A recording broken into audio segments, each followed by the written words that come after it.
여러분 쉬운 얘기는 아니지만요.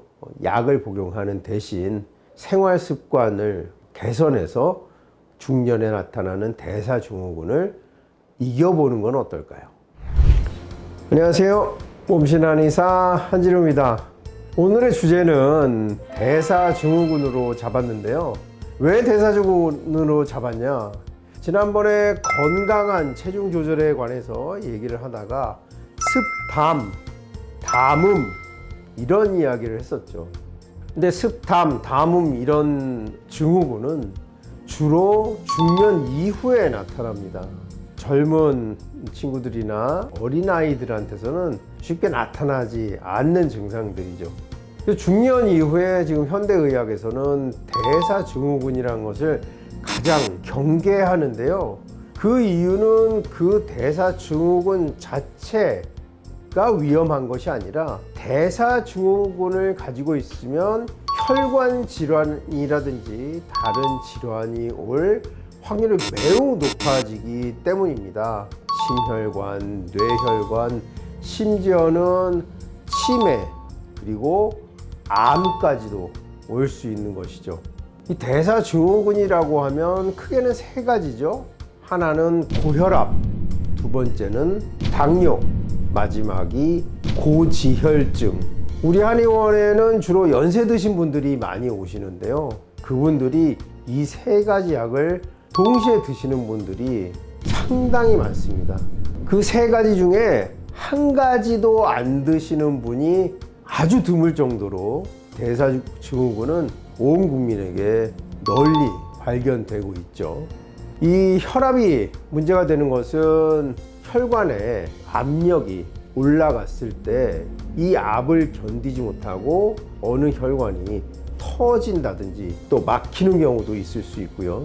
이 혈압이 올라갔을 때 혈관에 있던 피떡이 이 피떡을 밀어내면서 이것이 혈중에 또 돌아다니다가 심장에 가서 막히면 심근경색, 사망에 이르게 되죠. 그다음에 뇌에 가서 막히면 뇌경색, 뇌혈관이 터지게 되면 뇌출혈, 이런 혈관 질환, 생명과 직결되는 이런 혈관 질환이 생길 확률이 매우 높아지게 되죠. 그다음에 당뇨는 소변에 달달한 당 성분이 검출된다 해서 당분인데요. 예전에 혈당 검사를 못했을 때는 그 소변에 단맛이 나는 것을 진단 기준으로 삼았겠죠.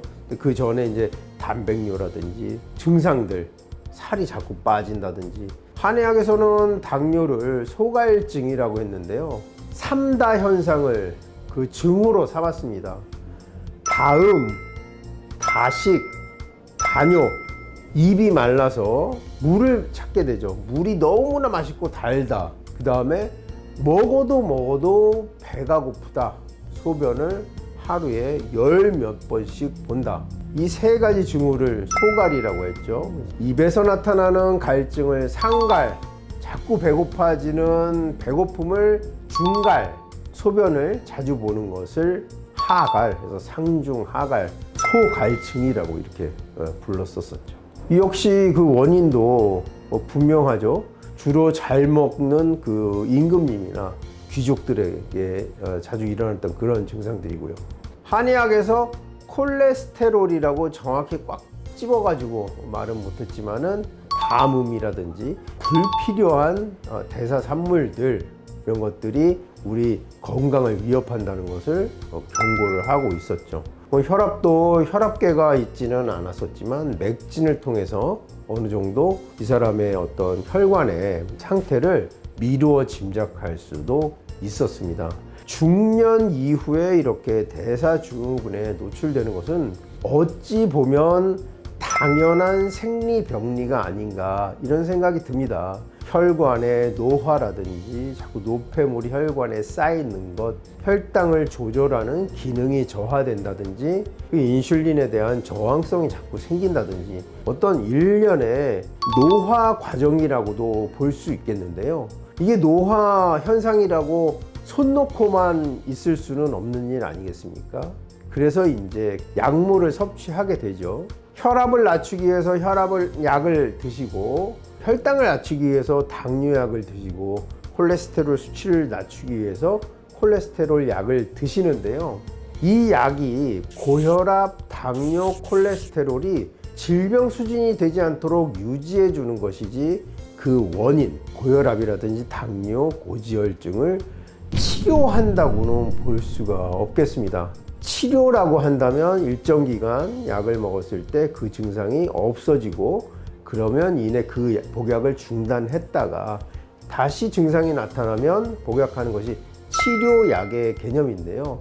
이 고혈압, 당뇨, 고지혈증 약들의 역할은 내가 스스로 고혈압, 당뇨, 고지혈증을 낮출 수 있는 생활 습관을 실천하기 어려울 때 그 대비책으로, 그 대책으로 약을 복용하게 되는 것이죠. 그래서 나는 약 없이 고혈압, 당뇨, 고지혈증을 이겨보겠다고 한다면 부단한 생활 습관 변화와 노력이 필요하다고 말씀드릴 수가 있겠습니다. 예를 들면 과체중이 되지 않도록 노력하고 혈당이 높아지지 않는 건강한 식사를 하고 이 두 가지가 병행이 되면 고지혈증도 어느 정도 좋아질 수가 있거든요. 많이 움직여서 체중을 조절하고 혈당이 급격히 올라가지 않는 음식으로 식사를 하면 고지혈증은 여기서 별다른 특단의 조치 없어도 좋아집니다.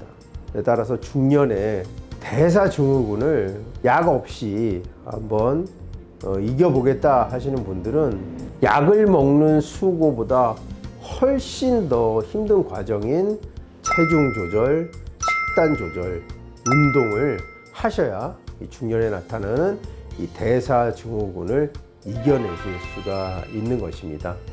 여러분 쉬운 얘기는 아니지만요.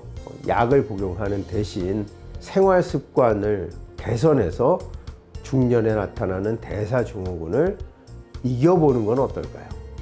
네, 중년 대사증후군에 관한 얘기 여기까지고요. 더 궁금하신 사항이 있으면 댓글로 남겨주시면 성의껏 답변해 드리겠습니다.